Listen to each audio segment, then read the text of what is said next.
O Afeto que Alimenta, de Paulo César Pereira, lido por Paula Poliana. Capítulo 6, parte 2.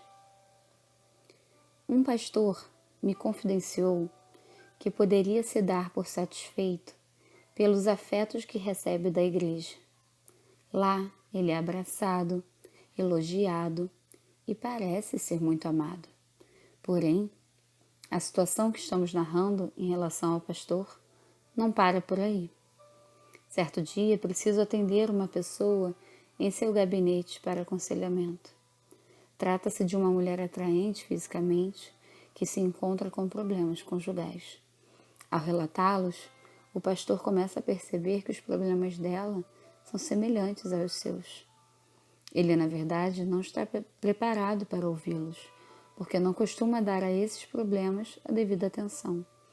Então, nota que está também muito carente afetivamente, pois só cuida das atividades que lhe proporcionam carícias condicionais.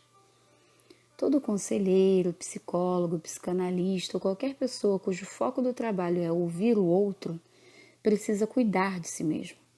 Necessita fazer terapia, análise ou aconselhamento, a fim de não ser apanhado de surpresa pela aparição de problemas revelados no momento em que ouve o outro, sem contar que a outra pessoa também pode estar carente de atenção. Em dado momento, aquela mulher agradece e elogia a atenção dispensada, dizendo que seu esposo não lhe dá tal atenção. Mal sabe ela que esse pastor também não dedica satisfatória atenção para sua própria esposa e família. Na realidade, ambos estão carentes. Durante o atendimento, ela observa um pelinho na barba do pastor e diz: "Dá licença", e toca fisicamente no rosto dele em atitude de intimidade, a qual não está mais acostumado. Ao que está faminto, até o amargo lhe parece doce. Provérbios 27:7. E essa atitude pode suscitar um envolvimento, fazendo com que o homem perca tudo que levou anos ou décadas para conquistar. Dessa forma, pode destruir família, ministério, perder a reputação e a consideração de todos que antes o aplaudiam. Por causa de uma satisfação sexual, pode perder toda a sua fonte de carícias. Essa história não se refere a nenhuma pessoa específica, mas sim a algumas situações que já ocorreram em nosso meio e que, infelizmente, ainda ocorrem e ocorrerão, por mais que nos julguemos preparados. Na verdade, a nossa natureza humana não se desfaz com a nossa conversão e nem mesmo com função eclesiástica alguma, por mais importante que seja. Agora receberá as carícias agressivas e a ausência delas, o desprezo. Tenho dito que misericordioso é Deus, não a sua igreja. Por mais que se esforce, não conseguirá atingir o nível de misericórdia divina que só o Senhor possui, pois é composta de seres humanos como eu e como você. Somos os maiores especialistas em julgamentos e condenações, embora tenha sido este o pecado mais condenado por Jesus no Novo Testamento. Não estou também defendendo essa situação, sei o quanto é constrangedora, mas com certeza a Igreja de Cristo precisa refletir melhor sobre a prática de estabelecer juízo. Mas pense, um pastor ou um líder com uma história parecida recebe muitas carícias de reconhecimento pelo que faz, isto é, as carícias condicionais. Todavia, o nosso inconsciente sabe muito bem que as que melhor alimentam são as incondicionais. Conscientemente, não se encontra em condições de dar um tempo ou de abrir mão de algumas funções para se dedicar mais à família e a si mesmo. Mas pode haver um esgotamento físico e emocional, um grande estresse para o qual a única saída seja reduzir as atividades. O fato é que para abrir mão de todas as carícias condicionais é necessário ter total desprendimento e maturidade. A percepção de que está perdendo sua família pode ajudar. O que estou dizendo é que o inconsciente pode fazer por nós aquilo que não temos coragem de assumir e fazer de maneira racional. Ouvi de um pastor com grande ministério que estava entregando sua função pastoral para salvar seu filho, pois estava se perdendo. Ele disse: "Eu perco o ministério, mas salvo meu filho." Este filho percebeu o que o pai iria fazer por ele e retornou à comunhão com Deus e com a igreja. Ele entendeu o quanto o pai o amava a ponto de abandonar o ministério para salvá-lo, dando-lhe uma grande carícia incondicional. E o filho não permitiu que o pai largasse o que tanto amava fazer. Só que a partir de então passou a fazer com mais cuidado. Vamos dar um exemplo de carícia condicional. Um filho chega com uma nota máxima em uma determinada prova. O pai vê e diz: "Ô filhão, o papai adora quando você tira um 10. É claro que esse pai ama o filho. Entretanto, foi uma declaração dele: quando tira um 10. Esse filho pode entender que para se obter carícias do pai e naturalmente das outras pessoas, é somente fazendo coisas. E precisam ser perfeitas, ou seja, dignas de uma nota 10. Ele pode se tornar um caçador de carícias condicionais. Quem cresceu recebendo basicamente carícias condicionais dificilmente se dá por satisfeito, mas não entende o porquê disso. Talvez precise entender que o que mais alimenta a alma são as incondicionais. Uma jovem relata a situação de seu irmão, que ainda bem adolescente ouviu de seu pai, diante dos outros irmãos, que se deixasse a empresa da família em suas mãos, ele o levaria à falência. Tal exposição foi para esse filho uma carícia condicional agressiva, portanto negativa. Naquele exato momento, o menino decide.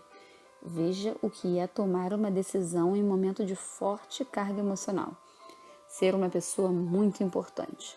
Ele pode decidir provar para o pai que vai conseguir ser um vencedor na vida, tornando-se uma pessoa de sucesso.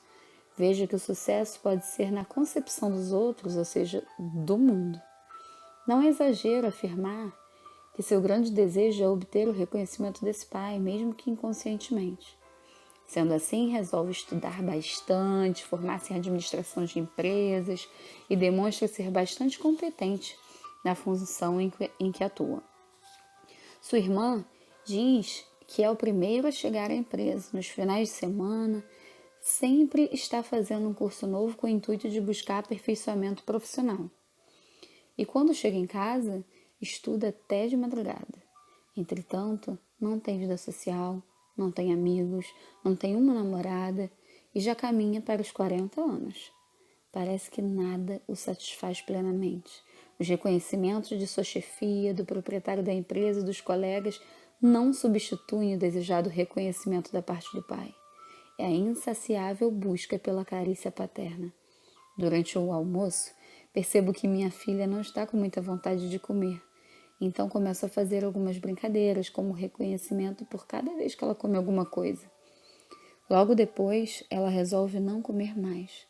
Então paro de brincar. Ver seu pai brincando era uma recompensa pelo fato dela estar almoçando. Eu estava lhe dando carícias condicionais, mas logo volto a fazer as mesmas brincadeiras a fim de que ela perceba que não é aplaudo apenas quando faz o que eu desejo. Contudo, posso garantir que ela percebe muitas carícias incondicionais. Por isso, está com o emocional bem nutrido. Por certo, esse também é o motivo de ela ser uma criança bastante carinhosa.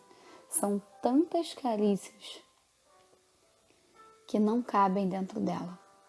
O que está dentro acaba se manifestando externamente de maneira bem natural, ou seja, somente quem tem pode distribuir. Acabei de dar aquela paradinha, pois a minha filha acabou de acordar. E para minha surpresa, dessa vez ela não chamou por sua mãe, mas pude ouvir um agradável papai. Já que também recebi essa carícia incondicional, vou retribuir-lhe com beijinhos, isso é, carícias incondicionais. Voltando a falar das carícias condicionais pelo fazer, vejo a vida de algumas pessoas que no passado somente se alimentavam delas.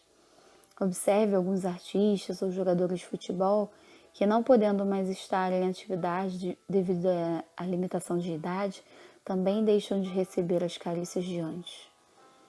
Aqueles que se alimentam exclusivamente de determinada fonte de carícias, principalmente as condicionais, quando envelhecem, sem ter construído relacionamentos íntimos e familiares, pagam muito caro. Como alguns sofrem pelo envelhecimento e pelo distanciamento da mídia. Para muitos, a aposentadoria vem acompanhada do isolamento e da falta de carícias em quantidade suficiente para alimentar o emocional. Não ser lembrado é uma das suas maiores dores. O artista, por exemplo, não só trabalha para expressar o seu talento, mas também para ser reconhecido e obter os aplausos da plateia. Li certa vez em um para-choque de caminhão a seguinte frase: mulher bonita e jogador de futebol tem prazo de validade. E o interessante é que essas pessoas têm a tendência a se unir. Porém, um dia, o jogador de futebol não terá mais o reconhecimento por não estar em atividade. O mesmo acontece com a mulher bonita, que antes recebia tantas carícias por sua estética, com o passar do tempo, deixa de ser reconhecida. Mas já que os dois se uniram tomando por base as carícias condicionais, a permanência dessa união torna-se ameaçada. Buscar o sucesso, que traz bom reconhecimento pelo que se possui, é o caso de uma jovem que deixa o seu ambiente familiar, onde geralmente recebe as carícias incondicionais, e parte em busca de algo que determinou em sua mente, mas que terá que se dedicar bastante para alcançar. Ela provavelmente obterá muitas carícias condicionais para se conseguir tal sucesso. E isso me faz lembrar a parábola do filho pródigo, descrita em Lucas 15, do versículo 11 em diante. Embora seja uma parábola, vou fazer uso dela para retratar melhor essas minhas colocações. A Bíblia narra que um homem tinha 2 filhos, e o mais jovem pediu-lhe a parte da sua herança antecipadamente, pois desejava conhecer e vivenciar o mundo. Penso, caso fosse uma história real, que tal pai tenha pedido muito para que o filho não abandonasse seu lar, onde também recebia, imaginemos assim, as carícias incondicionais. Mas o pai acabou fazendo o que o filho lhe pediu e poucos dias depois, o filho mais novo, juntando tudo, partiu para uma terra longínqua e ali desperdiçou a sua fazenda, vivendo dissolutamente. Dá para imaginar que, enquanto possuía dinheiro, também tinha amigos. Assim confirma Provérbios 18, 24. O homem que tem muitos amigos sai perdendo, mas quem achou um amigo, achou um tesouro. Os versículos seguintes denotam que depois de gastar todo o dinheiro, houve uma grande fome naquela região e começou a passar necessidades. Teve então que cuidar de porcos, o que era uma grande humilhação para ele, um judeu. Desejava alimentar-se com as bolotas que os porcos comiam, e ninguém lhe dava nada. As carícias condicionais, embora também possam lhe ser bastante positivas, podem ser comparadas às riquezas materiais, as quais a traça e a ferrugem consomem. Mas em sua mente estava fixada a imagem que em sua antiga casa até os empregados de seu pai possuíam fartura de alimento. Continuarei a comentar essa história mais adiante.